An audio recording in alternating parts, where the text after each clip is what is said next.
Международный фестиваль сценического искусства «Золотой дельфин» прошел в Сочи. На конкурс съехались многочисленные творческие коллективы, исполнители из самых разных уголков России.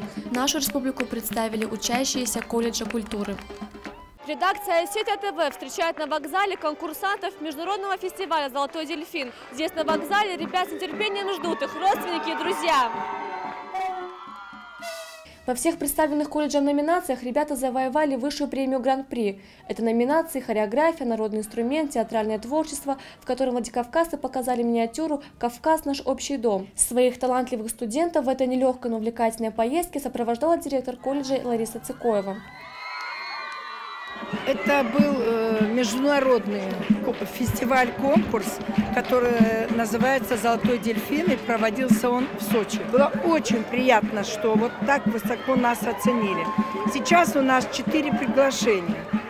Новая волна будет 7 июля, потом еще 4 конкурса и Турция.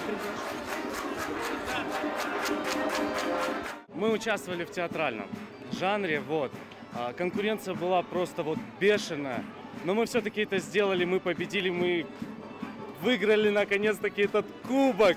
Мы столько готовились, я уже думал что мы это уже настолько пережили, что мы уже просто даже ничего не займем, но оказалось мы Владикавказ, Республиканский колледж культуры оказался лучший среди всех коллективов, которые там участвовали.